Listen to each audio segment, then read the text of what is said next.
The day I was born was the day the world collapsed. Those that survived had to make. Hey everyone, Dre here, and today I'm going to be doing a quick summary on Far Cry New Dawn. I will be going through a lot of the scenes for the main story and explaining a little bit of what's going on, so you guys can get the gist of it and hopefully do a decent job explaining the story so far on this Far Cry game. I am going to go ahead and let the intro play though, because it gives you a good gist of what's about to happen in the story, and it basically explains it a lot better than I do. So I'm going to go ahead and let that play and see you guys in just a second. I'd never seen anything so perfect. We weren't the only ones who'd survived, and slowly but surely, our little community grew. It wasn't always easy, but for a time, there was peace and prosperity. A new home, a new life, a new normal. But like all things in this world, it was too good to last. The highwaymen came from the east, led by a pair of sisters, twins. Said they'd heard about our little paradise. Said they wanted it for themselves. We never stood a chance. They took everything from us, our food, our homes, our people. We needed a miracle, and that's when we heard the name Thomas Rush. He and his captain had been up and down the West Coast helping folks like us rebuild, and they were on a train headed right through Hope County. Mom sent me to find them, convince them to help us take our home back. They were our last hope, our salvation. And you're alive. Jesus, they're heading this way. Get up. Alright everyone, so let's go ahead and get started with this story. So, Carmina's on her way back with help from Rush and the other team members to help rebuild Hope County. But along the way, the twins and their highwaymen derail the train and stop you from getting any help to Hope County whatsoever. And even though we do our best to try to escape, you're eventually caught up by the twins and their highwaymen, with just a few surviving members, including Rush, yourself, and one more person. And as we soon find out, they do not have a problem killing anyone they do not need. They are clearly in control, and they are very aware of it, and they will use this to their advantage whenever they can. They decide to go ahead and take Rush because they can force him to use him to their advantage to help make their gang stronger than they already are. But before they can kill you, Rush makes his best attempt to try to spare your life by pushing you off the cliff to the water. I recognize you from the train. Lucky for us though, Carmina also makes it, so she pulls us out of the water just in time to save us. And being head security has its advantages because we scrape by some materials and create the assault launcher, which is one of the main weapons that we use in this game. And after fighting a few highwaymen, we eventually make our way back to Hope County. One of the first things that we do in Hope County is to go ahead and rescue Rush and bring him back to Prosperity, which is the camp in Hope County.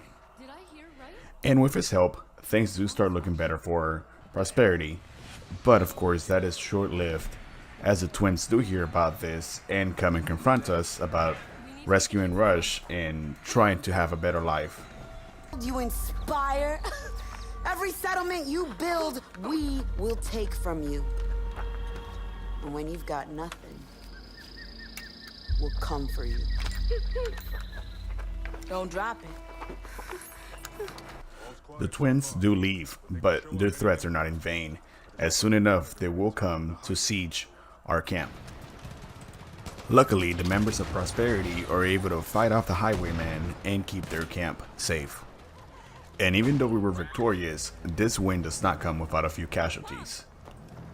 It makes Rush realize that we cannot keep fighting this fight without the help of New Eden, which is the cult that was run by Father in the previous Far Cry game.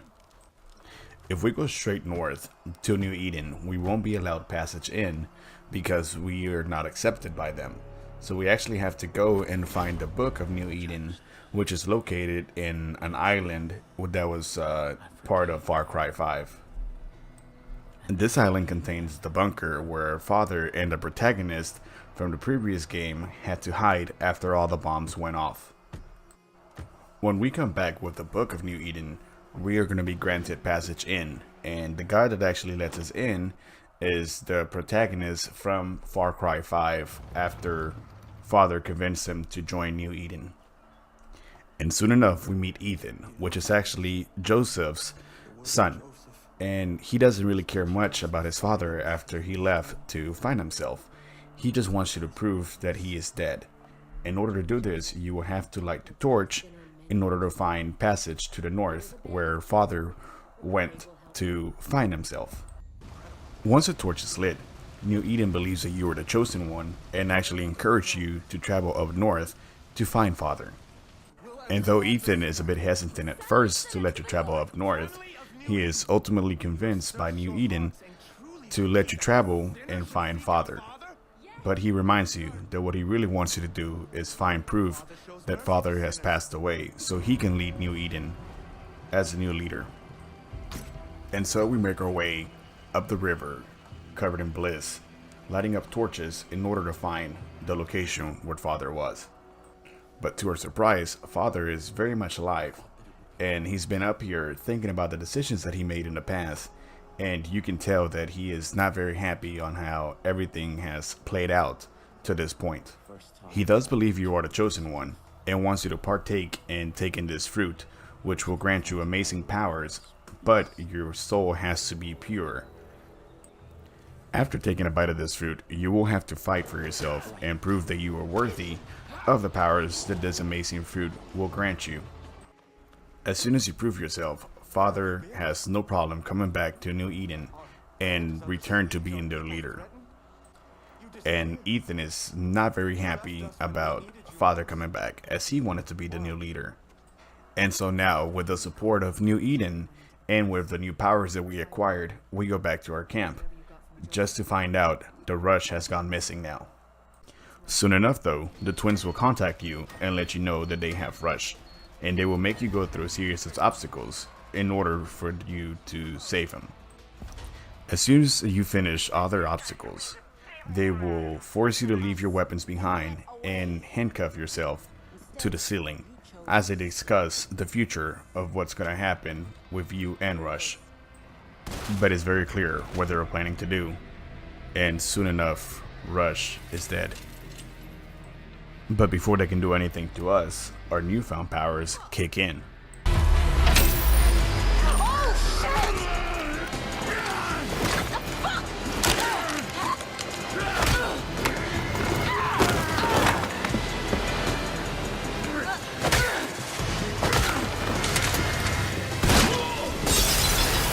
And even though we weren't able to defeat them at this point, they do leave you for dead. But they do realize that there is something going up north because of the new powers that you got and how you were able to overpower the handcuffs and them. But this still did come at a price, and Rush is ultimately dead, and there is nothing that we can do to change that. A funeral service is held by the members of Prosperity, and Carmina says that Rush's death will not go in vain, as we will make it all that he did worth it. Soon enough, we meet Erwin, a guy that just wants to make some extra money by taking it from the twins in his fighting ring. You show him that you have what it takes, and ultimately you end up in a fight pit, which is exactly what it sounds like, just a big old fighting pit. After making him some money through the fights, he takes a liking into you and decides to help you by infiltrating the twins' locations. One of the first steps into doing this is for him to sneak you into the jail as a prisoner, so you can take out one of the derby drivers that he's actually not a big fan of to begin with. After killing the driver and stealing his gear, we make our way out of jail to talk to Erwin again. Thank you. Can't believe that idiot thought he could drive in the derby. I could drive in the derby. I could run the derby. I know more about cars than any of them. I once built a car out of nothing but a kitchen sink. That spot in the derby is yours. And so off we go to the derby race, which is ultimately a death race. And as we win the race, you earn the right to go to the VIP lounge, which is where the twins are, along with their enforcers. But our opportunity to kill the twins is cut short when Ethan shows up. He promises the twins the power of the fruit if they're able to destroy New Eden along with Father, as he also wants the powers that the fruit contains. He doesn't want to waste any time, so he gets the twins to leave with him as they head north to New Eden. One of the conditions to go into the VIP lounge was to leave your weapons behind, but Erwin had an idea and hid weapons for you so you could take him out at this point.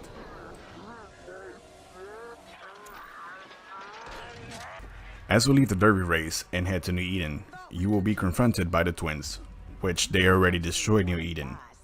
They're tired of you getting in their way, and they're ultimately ready to kill you. And this is the final boss fight for the twins. Sadly for them, it does not go as planned, and they ultimately get defeated by you. One of them dies, as the other one realizes everything she has done was wrong, and that ultimately she should have listened to her mother. This is where you get to make the decision of whether letting her live or killing her right there on the spot next to her sister. But we're not done yet, because we also have to confront Ethan and the father as they went back up north to the location of the tree. And even against Father's warnings, Ethan still decides to go ahead and take a bite of the apple. But Ethan's soul is not pure, and ultimately he pays a price for it. He does gain some powers, but he is ultimately transformed into a monster. And Father wants you to go ahead and take care of it. After fighting Ethan in his monster form, he is ultimately defeated and transforms back into his regular body as he is dying. Before he dies though, he asks forgiveness from his father, and Father does agree to forgive him and shows it by kissing him in the forehead. As Father holds on to his dying son, he realizes that he is not a good leader and that he is not the voice of God, and ultimately decides to get rid of the tree, which he previously believed that it was his God-given right to decide who gets to eat the fruit and who doesn't. Upon burning the tree, he realizes that he is done.